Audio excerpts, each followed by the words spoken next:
Olá, meus amigos, bom dia, boa tarde, boa noite, dependendo do horário que você vir esse vídeo. Vamos falar de fontes de custeio do INSS. Como a gente emendou o vídeo anterior sobre o escândalo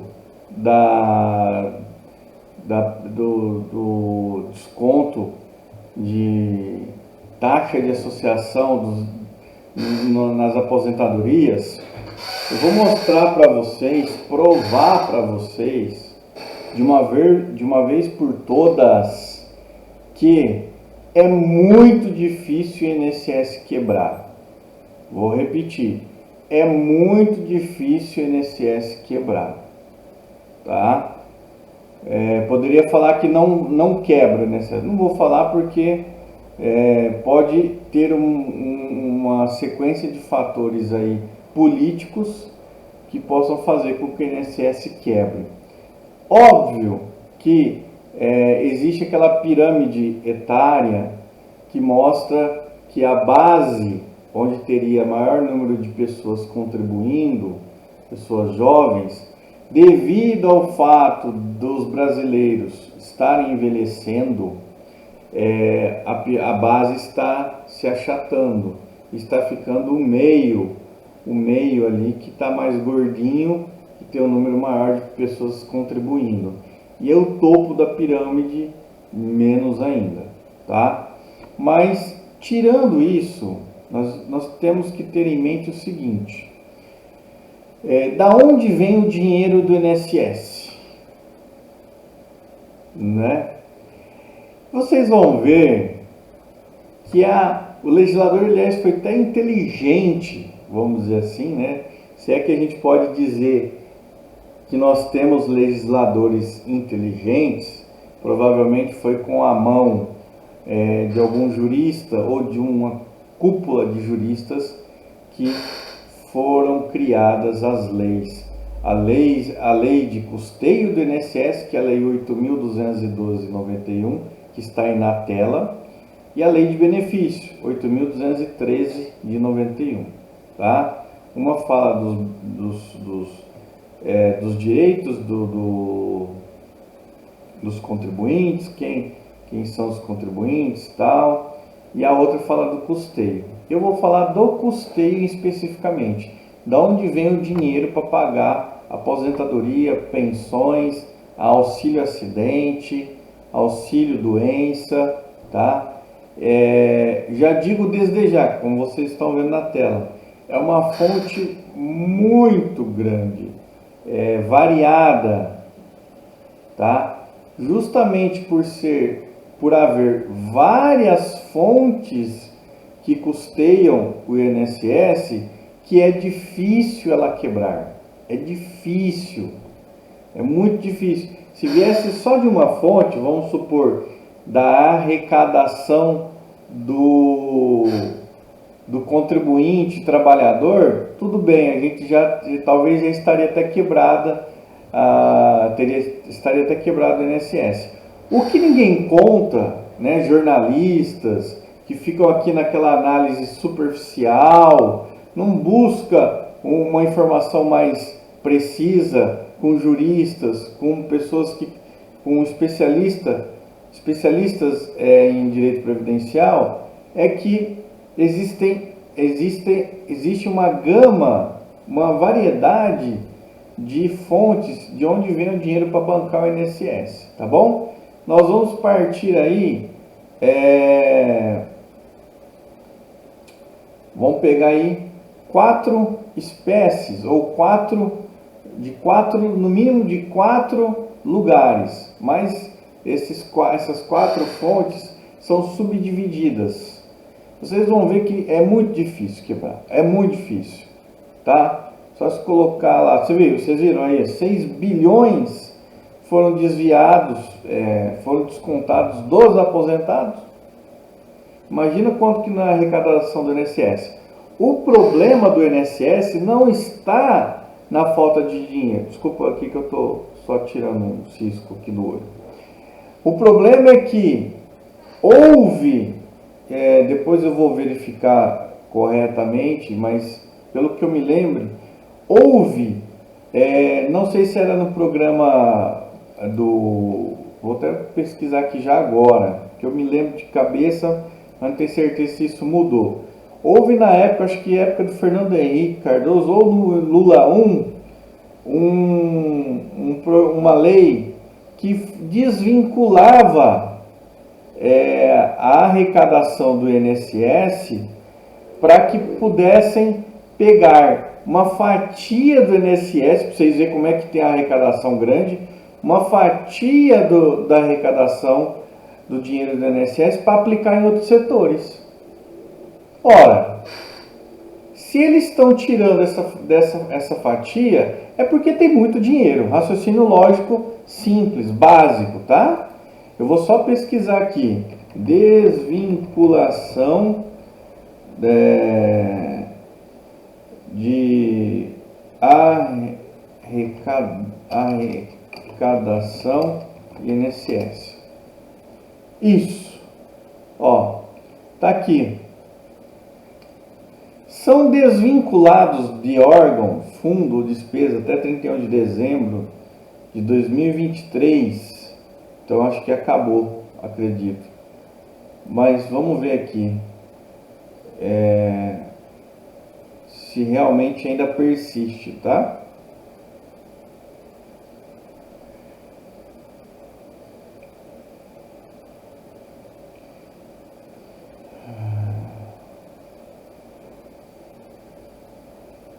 Deixa eu ver aqui.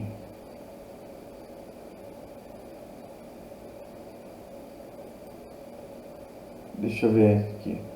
Ó, pelo menos aqui na página da editora Gestão Público, mas eu quero uma fonte mais fidedigna, tá?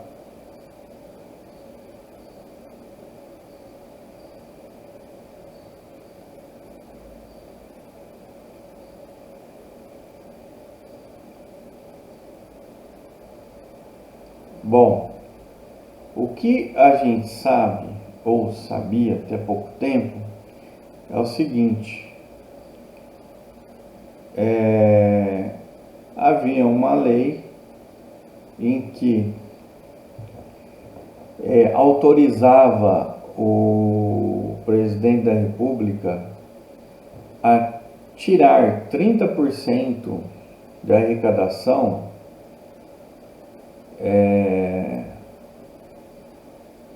do INSS, até 30%, tá? E esse dinheiro saía dos cofres do INSS e ia para outro lugar, tá? Essa informação talvez já tenha mudado isso, mas até há pouco tempo, quando eu sabia, é que tinha isso. Para vocês verem quanto dinheiro tem arrecado no INSS. Por isso que há a briga de políticos para entrarem na presidência do INSS, porque onde tem dinheiro para desviar, tá bom? Bom, vamos lá, política à parte, vamos para as fontes de custeio, vocês vão ficar abismados. Vamos lá, vamos começar com o empregador, o empresário. Ele contribui para o INSS, não para ele, né, para benefício dele, mas incide na folha de pagamento dos funcionários. Olha só quanto, 20% sobre a folha de salários dos empregados, 20%. Agora vamos fazer um link com o direito do trabalho. Por isso, meus queridos, que houve uma pressão, um lobby muito grande dos empresários para terceirizarem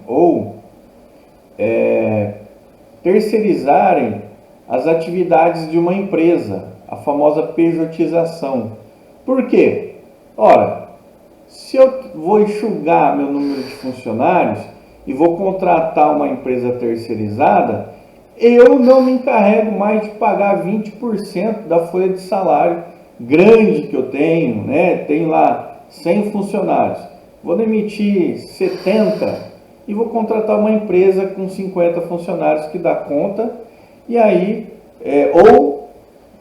faz uma pessoa física transformar em pessoa jurídica e ela arrecada o percentual maior como se fosse autônoma, tá? E aí diminui, obviamente, vai diminuir a arrecadação do INSS. Veja, mas professor, essa pejotização, essa terceirização é benéfica para as empresas, porque elas vão poder dar emprego. Onde você viu isso, que aumentou emprego das empresas que terceirizaram? Vou dar um exemplo. Nós já estamos vendo vários supermercados mandando embora funcionários e colocando caixas autônomos. Um funcionário só que fica ali, ele tem que dar conta de 4 caixas autônomos. Porque praticamente quem vai fazer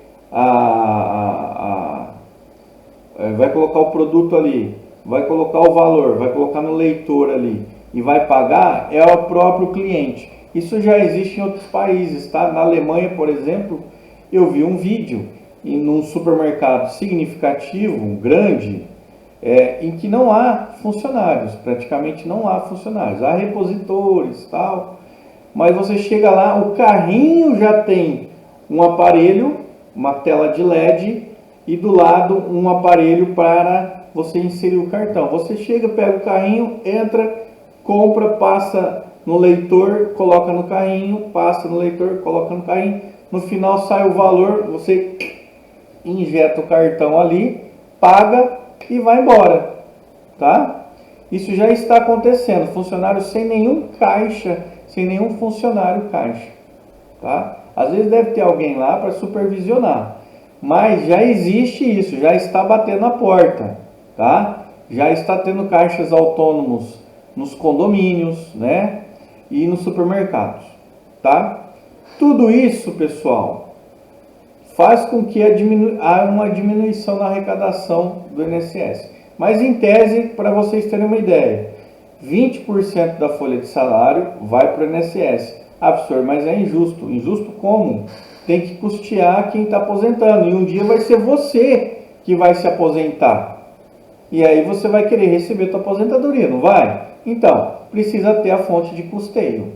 Quanto maior, melhor. Bom, depois, de 1 a 3% a título de risco de acidente do trabalho, tá? Dependendo do risco, a empresa paga de 1 a 3%.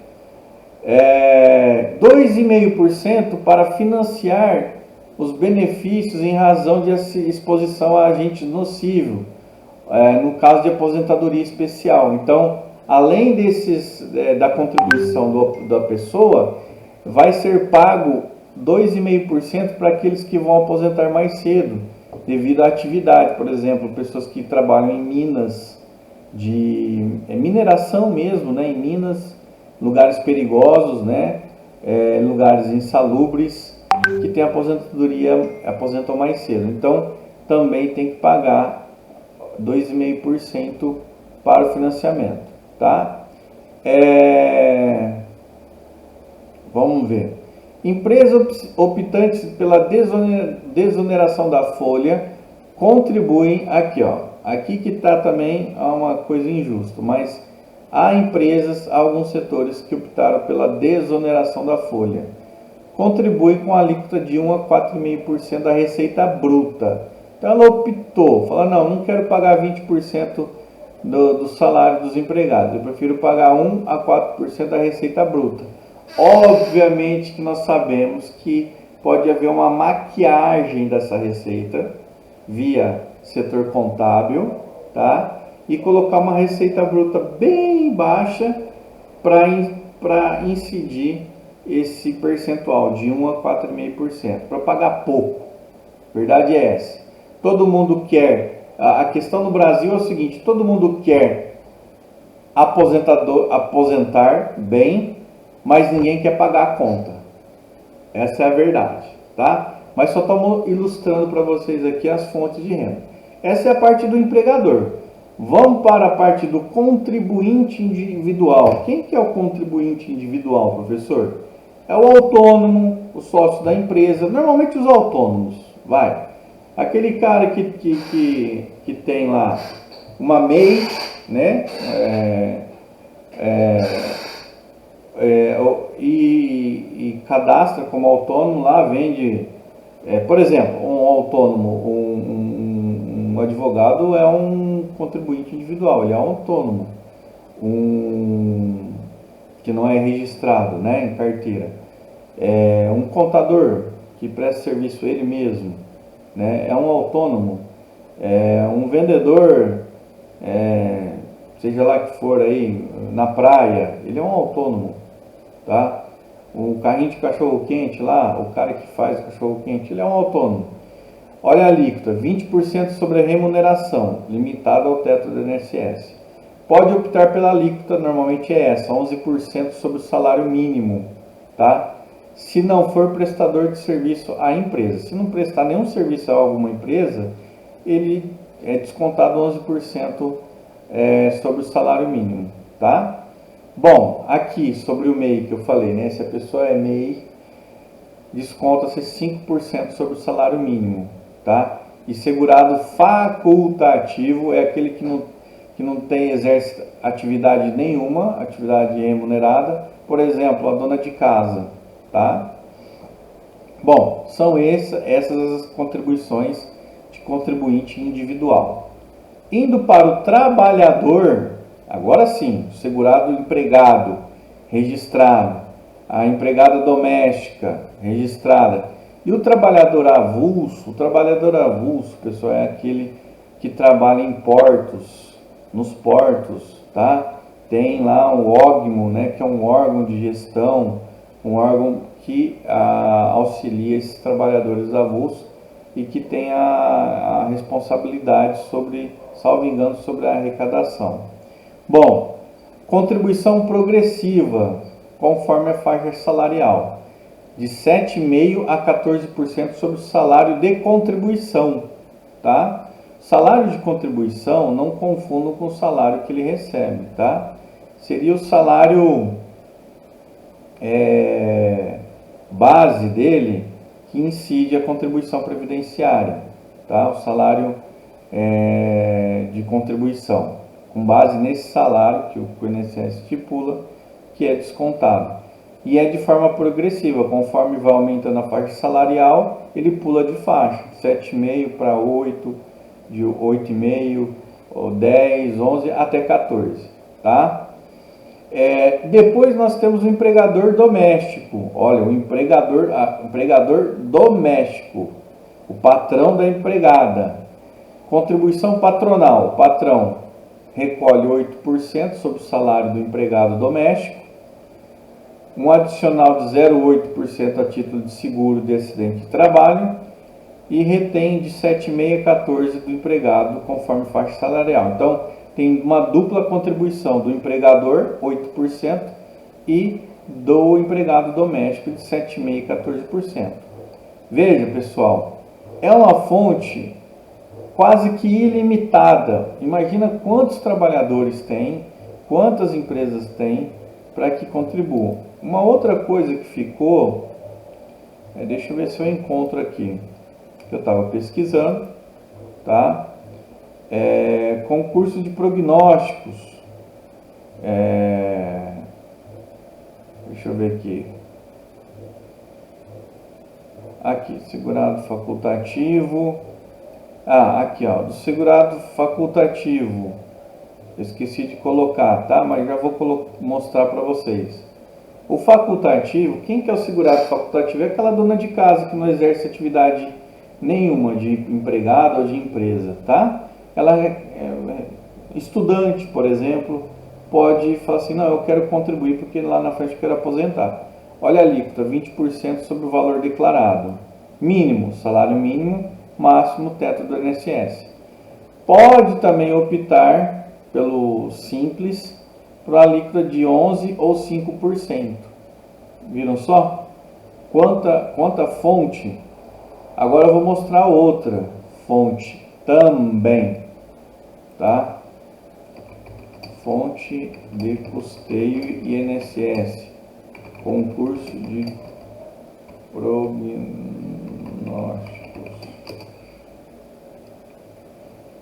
Tá, vamos lá. Vou ver se eu acho aqui. Aqui, veja bem. Também é fonte de custeio, constitui receita da Seguridade Social, a renda líquida dos concursos de prognósticos, excetuando os valores destinados ao programa de crédito educativo. Consideram-se, o que são concursos de prognósticos? Vamos lá, loteria, e a gente sabe que tem loteria todo dia, apostas, tá? Agora imagina essas bets aí, precisa regular, elas precisam arrecadar, e elas precisam pagar INSS, mesmo porque elas não dão quase nenhum emprego, né? A maioria é tudo online. Inclusive as realizadas em reuniões hípicas, corrida de cavalo, no âmbito federal, estadual, Distrito Federal e municipal. Então, pessoal, vou ficar nisso, tá? Para não confundir muito. Então, nós temos o empregador como custeador do INSS, contribuinte individual, o trabalhador, o empregador doméstico e concursos prognósticos. Pelo menos 5 fontes a gente tem de custeio do INSS, tá? Como quebra o INSS, tá? A gente já viu que o INSS passou por pelo menos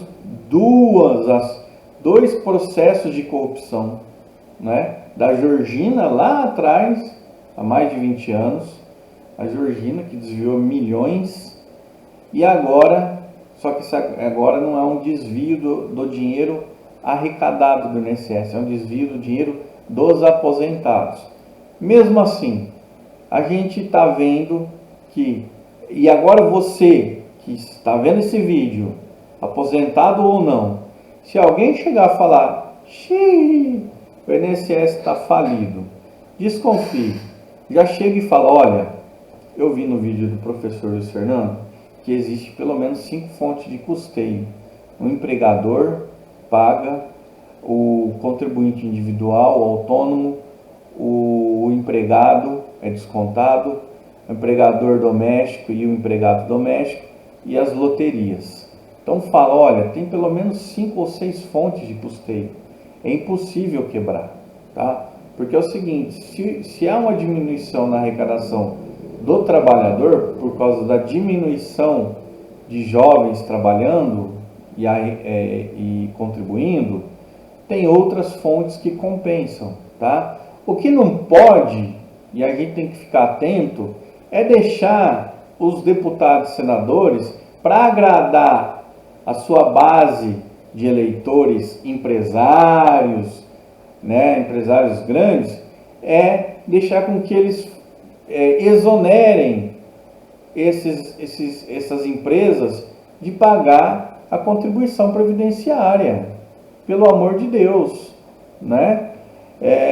A gente tem que agora rever, depois que teve uma curta experiência com a terceirização e a pejotização, as pessoas no início foram enganadas, falaram assim, você agora vai ser empresário, você vai ter teu horário, você vai ter uma equipe que você vai comandar, você vai ser empresário, cara.